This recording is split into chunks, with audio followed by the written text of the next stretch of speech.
శ్రీమాత్రే నమః. శ్రీ లలితా సహస్రనామంలోని 700 నామము సచ్చిదానంద రూపిణి. ఈ నామానికి అర్థం ఏంటి అంటే, సత్ అంటే సత్యము, చిత్ అంటే చేతనత్వము, ఆనంద అంటే ఆనందము, స్వరూపిణి అంటే ఆనందము తన స్వరూపంగా కలిగినది. జగన్మాత సత్యము, చైతన్యము, నిరతిశయము, ఆనందము తన రూపంగా కలిగి ఎప్పుడూ ప్రకాశిస్తూ ఉంటుంది.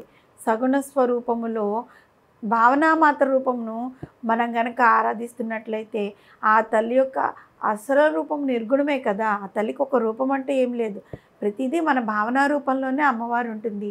ఆ రూపంలో అమ్మవారిని మనకి కరచరణాలు ఉన్నాయని మనం ఊహించుకుంటూ ఉంటాం. జగన్మాత యొక్క ఇతర విద్యలను కనుక తీసుకుంటే, మంత్రాల్లో తీసుకుంటే ఆ తల్లి యొక్క స్వరూపములు చాలా రకాలుగా వివరింపబడ్డాయి.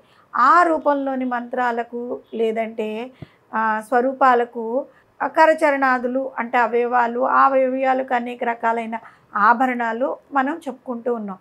కానీ సచ్చిదానంద స్వరూపిణి అనే నామం యొక్క స్వరూపము ఏ ఇతర మంత్రాల్లో వర్ణింపబడి ఉండలేదన్నమాట. కేవలం జ్ఞానం ద్వారా, ధ్యానం ద్వారా పొందిన అనుభవం వలన మాత్రమే మనము ఆ తల్లిని పొందగలుగుతాం. అంటే ఆ తల్లిని మనము భావించుకోగలుగుతాం, సచ్చిదానంద స్వరూపాన్ని మనం దర్శించగలుగుతాము. ఓం తత్సత్ ఇది బ్రహ్మణో త్రిసదః స్మృతః సత్యం జ్ఞానం అంతనం బ్రహ్మ అని వేదాలు చెప్తున్నాయి. కాలబద్ధమైంది కనుకనే సత్, జ్ఞానస్వరూపిణి కనుక చిత్, నిరతిశయ ఆనంద స్వరూపిణి కనుక ఆనందము. ఈ మూడు కూడా పరబ్రహ్మ యొక్క స్వరూపానికి ఉండే లక్షణాలు అన్నమాట. జగన్మాత లలిత త్రిపుర సుందరి ఈ 3 లక్షణాలు కలిగి ఎప్పుడూ భాషించే రూపము. ఇంతకుముందు మనం వివరించుకున్నట్లుగా సచ్చిత్ ఆనంద స్వరూపిణి అయిన మాతను మనము ఈ మాంసనేత్రాలతో దర్శించలేం. కేవలం ఆ తల్లిని ధ్యానం ద్వారా మాత్రమే మనం దర్శించుకోగలుగుతాం. తన గురువైన గోవింద భగవత్పాదులను దర్శించినప్పుడు నీవెవరు అని గోవింద భగవత్పాదులు అడిగిన ప్రశ్నకు సచ్చిదానంద స్వరూపము, శివశక్తుల ఐక్య రూపమును ఎంత అద్భుతంగా వివరించారు అంటే, మనసు, బుద్ధి, చిత్తము, అహంకారము అనే అంతఃకరణ చతుష్టయము నేను కాదు. అదేవిధంగా చెవులు, ముక్కు, నాలుక, నయనములు అంటే కళ్ళు, చర్మము అనే జ్ఞానేంద్రియాలు కూడా నేను కాదు. పృథ్వీ, వ్యాపస్తేజో, వాయువు, ఆకాశములు అనబడే పంచభూతాలు నేను కాదు. శుద్ధ జ్ఞాన స్వరూపుడును నేను, శివుడును అని వివరించారట. నేను ప్రాణమును కాదు, పంచప్రాణములైన ప్రాణ, అపాన, వ్యాన, ఉదాన, సమాన వాయువులను నేను కానే కాదు. అదేవిధంగా సప్తధాతువులైన రసము, రక్తము, మాంసము, మేధస్సు, మజ్జ, అస్థి, శుక్లములు కూడా నేను కాదు. అన్నమయ, ప్రాణమయ, మనోమయ, విజ్ఞానమయ, ఆనందమయములు అనబడే పంచకోశములు కూడా నేను కానే కాదు. నేను కర్మేంద్రియాలను కూడా కాను. చిదానంద స్వరూపుణ్ణైన శివుడను. నేను రాగద్వేషాలు, లోభమోహాలు, మదమాత్సర్యాలు లేనే లేవు. ధర్మార్థ కామ మోక్షములు కూడా లేవు నాకు. నేను చిదానంద స్వరూపుని శివుడును.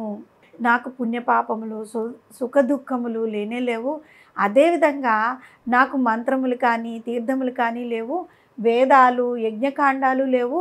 నేను భోజన పదార్థమును కానీ, భోజనమును కానీ, భోక్తను కానీ కాదు.